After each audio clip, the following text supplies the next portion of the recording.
Antes de iniciarmos a parte mais importante, presta muita atenção. Por que eu abri esses 2 capítulos? Todos vocês, jovens, não obreiros, obreiros, pastores, a todos nós, isso é muito importante. Se você não tiver conhecimento disso que eu vou falar, é melhor você deixar o seu ministério. E é melhor você nem se atrever a sonhar em ser um obreiro. Porque nós precisamos nós estamos chegando num ponto que a igreja precisa parar de brincar com o altar, antes que Deus perca a paciência e fulmine a todos nós. E agora eu não estou brincando. Nós precisamos entender o que é ser um sacerdote e um ministro. Nós precisamos entender e parar com esse oba-oba, parar de humanizar a Deus. Quando ele diz assim: não usareis o nome do teu Deus em vão, é exatamente o que nós estamos fazendo. E usar o nome de Deus em vão não é fazer uma piada com o nome de Deus, é muito pobre essa interpretação. Usar o nome de Deus em vão é envolver Deus nas nossas ações carnais, projetos carnais, no nosso humanismo. Queremos submeter a Deus a nossa condição de pensar, de agir, de viver. Não, meu irmão. O relacionamento de Deus e o homem é um só. Tira as sandálias dos teus pés, porque a terra que você pisa é santa. Foi assim que ele se dirigiu a Moisés. Moisés não conseguiu, não se atreveu a olhar para Deus, temia olhar para o Senhor. Não é isso que nós estamos fazendo, não. É temor e tremor. A Bíblia diz que tem demônios que têm postura diante de Deus melhor do que nós, porque os demônios creem que há um Deus só, e temem e tremem. E tem cristão que não teme nem treme diante de Deus. Você tem que entender isso aqui, porque no final das contas, nós não vamos parar num julgamento de galardão, tá? Ai, vamos ver o que vai ser meu galardão. Talvez o seu julgamento seja o da condenação. Profetizei em teu nome, fiz milagres em teu nome, abri comunidades em teu nome, fiz congressos em teu nome, curei em teu nome, cantei em teu nome, gravei CD em teu nome, fiz de torto a direito com teu nome. Você fez, mas eu não te conheço. Aparta de mim, vós que praticais a iniquidade. Isso é muito sério. Isso é muito sério. Não pense que esse dia não chegará. E a Bíblia diz que sobre os falsos profetas e os líderes de Israel, eu e os outros, haverá maior rigor para nós. Haverá maior condenação se brincarmos com o Senhor. Então, meu filho, eu acho que você deveria pensar bastante antes de integrar no ministério. Você já viu a responsabilidade de você assumir a vice-presidência de uma Vale do Rio Doce, de uma Coca-Cola, de uma Tramontina, de uma Philips? Se assumisse a presidência ou a vice de uma reitoria, de uma grande universidade, seria uma tremenda responsabilidade. Mas nenhuma responsabilidade compare-se à responsabilidade do sacerdócio cristão. Porque enquanto todos esses cargos de altíssima importância lidam com algo terreno, você, simples obreiro, está lidando com almas eternas, que não têm preço, que não se limitam a este século. E Deus vai pedir a conta de cada uma delas a você no dia do juízo. Por isso eu li essas duas coisas. Por que eu tenho que saber isso antes de saber sobre o ser obreiro? Porque o obreiro tem que saber que ele lida com duas coisas, para ele ter temor. Primeiro, a Deus. Segundo, as almas. Primeiro, a Deus. Nadab e Abiú eram dois obreiros, eram dois sacerdotes. E a Bíblia diz que eles foram exercer o ofício deles sem condição. A Bíblia não diz, é engraçado que essa característica de Deus ninguém prega. a ira de Deus, o juízo de Deus. Sabe o que Deus os fez? Não os colocou de lado, não deu uma penitência a eles, os matou. Fogo estranho, matou Nadab e Abiú, os filhos de Arão, da tribo de Levi. É assim que Deus enxerga um obreiro despreparado. Então por que Deus não me matou ainda? Está morto espiritualmente, faz tempo. Então primeiro eu tenho que entender que o ministério, em primeira instância, em primeiro lugar, ele é para Deus. Ele não é feito para o homem, nem para uma instituição física, civil, filantrópica. É feito para o céu, é feito para o eterno, é feito para aquele que escreveu as leis em rochas, é feito para aquele que criou os céus e a terra com o sopro da sua boca, é feito com aquele que é alicerçado em juízo e justiça, é a base do seu trono, o Salmo descreve. É aquele que está num trono de glória. Define para mim a natureza do que é glória. Traz uma definição para mim do que é glória. Deus é um Deus feito de glória, não há definição. Deus é santo, significa ímpar, separado, justo, totalmente envolvido em outra esfera, infinitamente superior à sua. Então, em primeiro lugar, o ministério é exercido a Deus. Deus, o Todo-Poderoso. O ministério não é feito para nós, igreja não é aberta para nós, o título não é para nós, não tem nada do homem quando diz respeito ao ministério, porque dele e por ele e para ele são todas as coisas. Glória, pois, a ele eternamente. Amém. Então, é para ele, não é para mim, não é para você. O púlpito não é uma vitrine, não é uma exibição do seu talento vocal, musical, teológico, escatológico.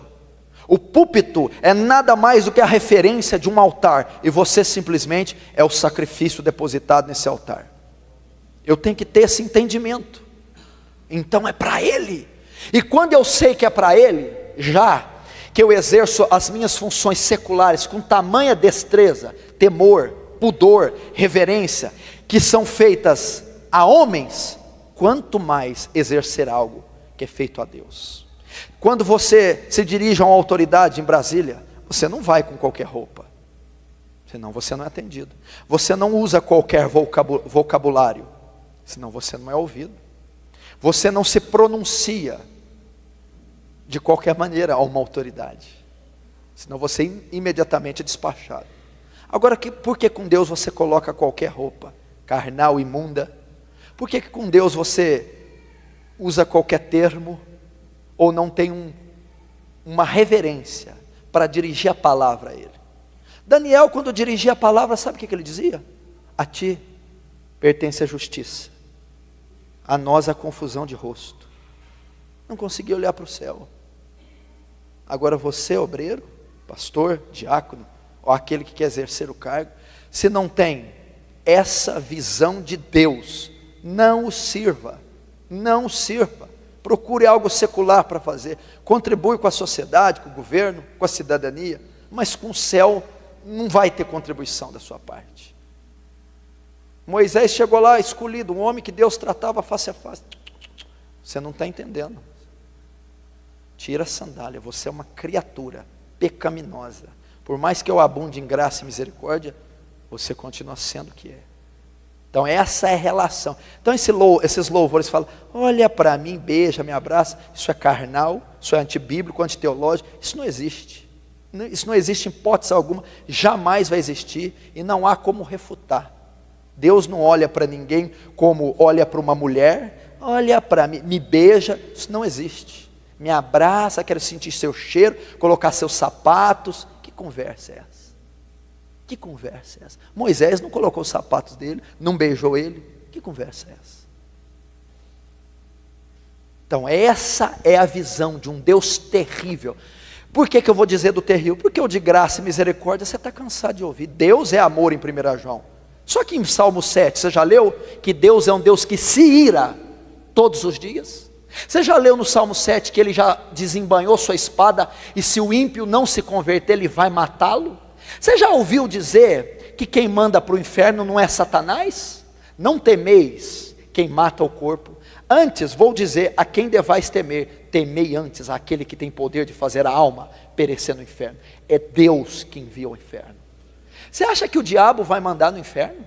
Você acha que o diabo tem alguma coisa? O inferno foi criado para ele, para o suplício e a ira ser lançada sobre ele. Então o diabo está no mesmo âmbito dos sofredores. Sabe por que o inferno é terrível? Porque a ira do cordeiro será despejada nele. Apocalipse 14 diz que o inferno é terrível porque o cordeiro estará lá. Já parou para pensar? É a ira de Deus que vai ser despejada, não é Satanás. Então Deus se ira. Deus ama, odeia o pecado, mas ama o pecador. Deus odeia o pecado e odeia o pecador também, porque Ele mata o pecador. Cuidado com isso.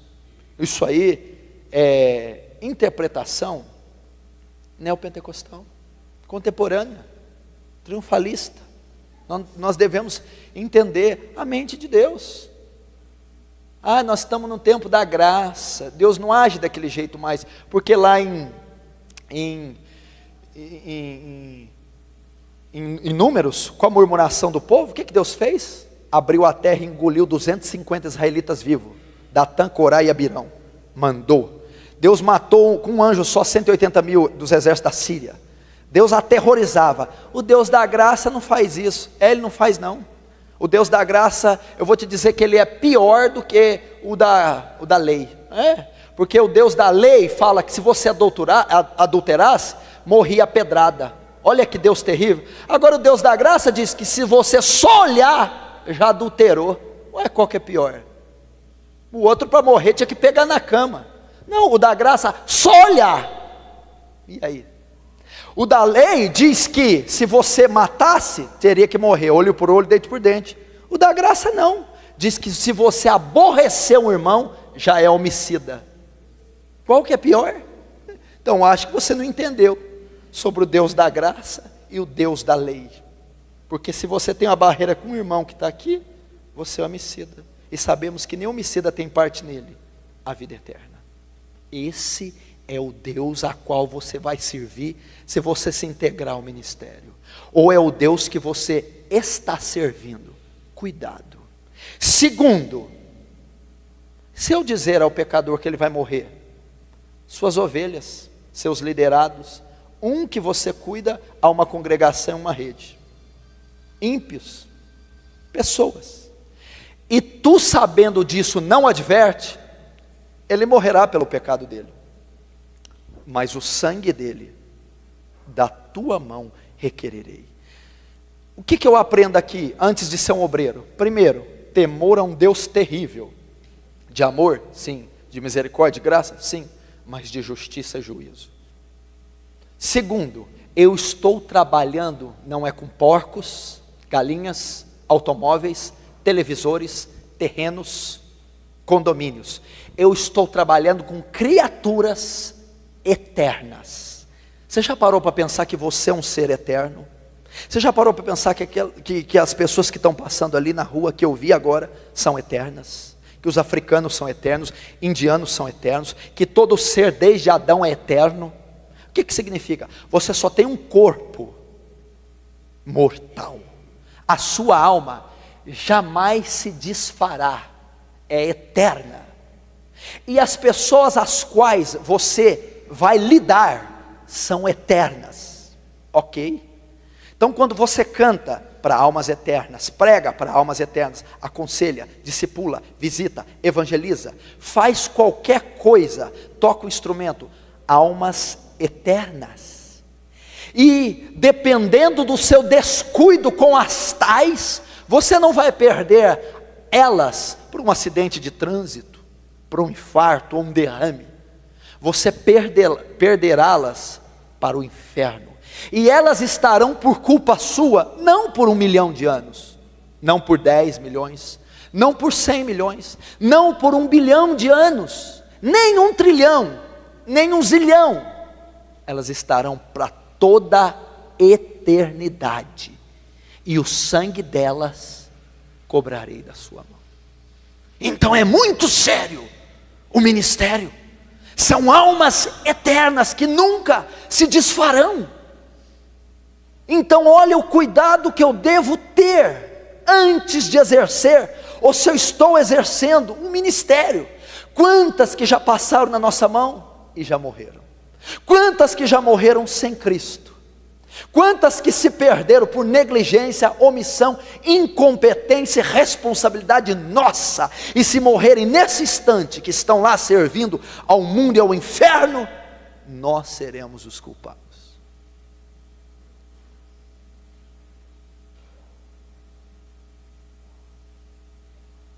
Achando que é brincadeira? Deixa, vai assistir a televisão. Fica influenciado pelos programas evangélicos brasileiros. Fica influenciado. Você acha que aquilo é evangelho? Você acha que aquilo é método de ministrar louvor? Método de compor um louvor? Método de ser um instrumentista, um pastor? Uma campanha, uma cruzada é daquele jeito? Aquilo está ligado a marketing, merchandising, política, parlamento, maçonaria, popularidade, ramificação da placa. Não tem nada a ver com o evangelho de Jesus Cristo. Meu irmão, você não tem ideia, esses líderes, o que será o trono do julgamento para esses homens? Você não tem ideia. Deixa eu dizer algo aqui, está tenso, né? Tá forte, mas é para ser assim. Deixa eu dizer uma coisa aqui. Você acha que o julgamento de Adolf Hitler vai ser feio? Adolf Hitler foi responsável pela morte de 6 milhões de judeus. Mussolini, Stalin, Marx, Lenin, Joseph Mengele. Você acha que vão ser responsáveis? São os maiores assassinos que essa terra já teve. São as pessoas da pior espécie. Mas deixa eu te dizer uma coisa, o julgamento deles não vai ser tão árduo como o julgamento dos falsos líderes. Por quê? Porque esses aí só mataram corpos. Creio que Hitler levou muito judeu para o céu, porque enquanto estavam nos campos de concentração sendo torturados, estavam clamando Yahvé, estavam se arrependendo e clamando por misericórdia. Matou corpos. Agora esses líderes diz ao pecador que está na profanação e luxúria que ele deve continuar como está, enganando-o e mandando para o inferno. Então esses falsos líderes, enquanto Hitler matou milhões de corpos, esses aí estão matando milhões de almas. E aí? Ensinando um falso evangelho, uma falsa doutrina, um fogo estranho. Não queira, meu irmão, sonhar como vai ser o dia do julgamento para esses leões de chácara, para esses falsos obreiros e falsos apóstolos, porque eles vão dar conta de cada alma, porque a Bíblia diz assim: ai daquele que fizer um só desses pequeninos se desviar do caminho, seria melhor que amarrasse uma pedra com uma corda no pescoço e lançado no fundo do mar. A palavra do Senhor diz isso. E eu tenho que ter